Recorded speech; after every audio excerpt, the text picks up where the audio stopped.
Welcome back to The Explainer. I am so pumped you're here today because we're throwing on our detective hats for a very special Gear Watch Explainer. We're going to literally look straight under the hood of body jewelry manufacturing. And honestly, what we're about to find is going to completely change how you look at your very next piercing. So is your certified implant-grade jewelry actually safe? It's kind of wild, but it's a question most of us never even think to ask, right? You walk into a studio, you see a shiny piece of paperwork that says certified implant grade, and you just assume. You assume that means it's 100% safe for your body, but today we are going to challenge that whole widespread misconception. We'll see exactly why a mill certificate all by itself absolutely does not guarantee safe body jewelry. Okay, let's really dive into this. A mill certificate basically just tells you the chemical composition of the raw bar stock, right? Before anything was ever even made from it.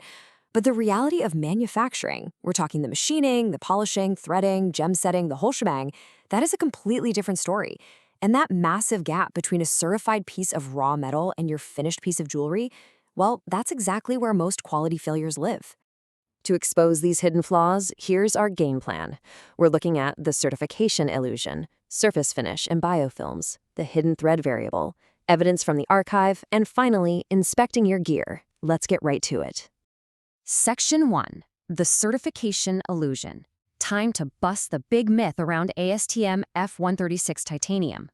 The core issue here is pretty simple. The material might be safe, but the manufacturing is not. Think of it kind of like baking a cake. You could go out and buy the absolute most expensive, premium organic flour in the world, but if you burn it in the oven, yeah, it's still ruined. Same thing here. You can start with pristine implant-grade titanium, but if it's machined terribly, it is not safe. Remember, a fresh piercing is literally an open wound that takes weeks, maybe even months to heal, and it is healing directly against the finished surface created by the manufacturer. It is definitely not healing against the alloy composition listed on some piece of paper in the back room. Moving on to Section 2, Surface Finish and Biofilms. Let's look at the microscopic reality of what's actually touching your skin. To really grasp this, we have to talk about raw, or roughness average. This is measured in microscopic micrometers, and basically a lower number equals a smoother surface. Why does this matter to us? Well, because to your skin, a rough surface might as well be microscopic sandpaper. I mean, it creates tiny little anchoring sites for bacterial biofilm, it concentrates stress that speeds up localized corrosion, and worst of all, it mechanically abrades your healing tissue every single time that jewelry moves. When we actually break down these finishes, the clinical necessity becomes super obvious. A mirror finish, which is achieved through electropolishing, drops that roughness below 0.1 micrometers. That absolutely minimizes bacterial risk. And what's really interesting here is that it proves an electropolished mirror finish is a strict clinical necessity for initial piercings. It's not just some cosmetic choice to make it look pretty. Anything rougher, like a satin or an as-machined finish, basically acts as a microscopic playground for bacteria to anchor right onto the metal. All right, Section 3, the hidden thread variable. Let's talk about the incredible mechanical demands on these tiny little components.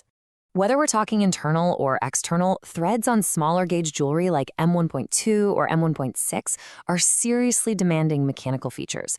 They have to engage perfectly smoothly. That means pitch consistency, crest finish, and lead-in chamfers all have to be spot on. Because if the pitch varies even a tiny bit, the thread binds. Just imagine trying to screw a mismatched lid onto a glass jar, It grinds, it gets stuck. And when a piercer naturally applies a bit more force to overcome that binding, the thread literally cuts a brand new path. Suddenly, microscopic metal shards are being forced directly into your open wound. Not good. And then we have the crest finish. Sharp thread crests act as literal microblades against your healing tissue. I know, it's a super visceral image, but it's the reality. If a manufacturer uses worn-out tooling to cut cheap jewelry, those threads aren't smooth at all. They become jagged. And that turns every single insertion, every removal of the jewelry, into this painful scraping of the fistula. Yikes. Section 4. Evidence from the archive. We are officially opening up Patrick's deep archive to look at some real-world horror stories where perfect titanium was, frankly, machined terribly. Just look at some of these manufacturing defects. We're talking burrs of metal completely visible to the naked eye, internal threads stopping a full 1.5 millimeters short of the post, which creates this literal dead zone that traps fluid, or gemstones held in place by a single bent prong that just rotates freely, collecting a massive amount of biofilm right in the gap. And this brilliantly illustrates such a tragic reality in the piercing world. So often clients get blamed for rejecting a piercing, when in reality, these massive manufacturing defects were the true culprits all along.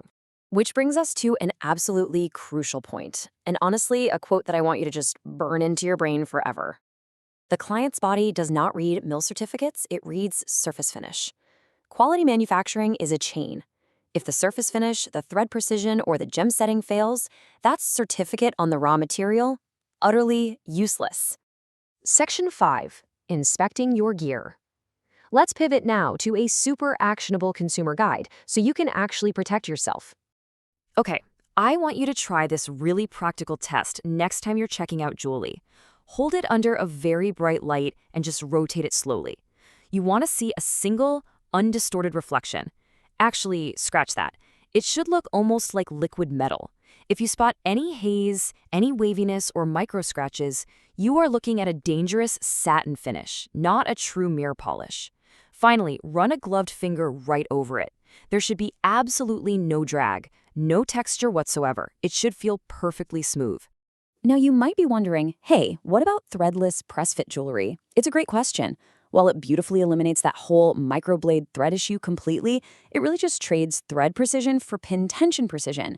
The pin still has to seat perfectly and the tension has to be exact so the piece doesn't, fall out or get hopelessly stuck. So the big takeaway here, high-quality manufacturing is still absolutely required. There are just no shortcuts. To wrap up everything we've uncovered in this explainer, I present to you the 4 true pillars of quality. Number 1, a surface finish of less than 0.1 RA. Number 2, perfect thread precision and smooth engagement. Number 3, dimensional tolerance under 0.05 millimeters, so it guarantees it won't stretch or compress your healing tissue. And number 4, complete gem setting integrity. Look, ASTM F1360 certification is necessary for sure, but it is not sufficient on its own. These 4 variables right here, that is the true standard for safety. So I want to leave you with this final kind of provocative thought. Do you really know what's healing inside your skin right now? I really hope this explainer empowers you to always inspect the physical product, to look for that pristine mirror finish and perfect machining, instead of just blindly trusting the paperwork. Thank you so much for joining me and learning with the explainer today. Keep asking questions, keep inspecting your gear, and I'll see you next time.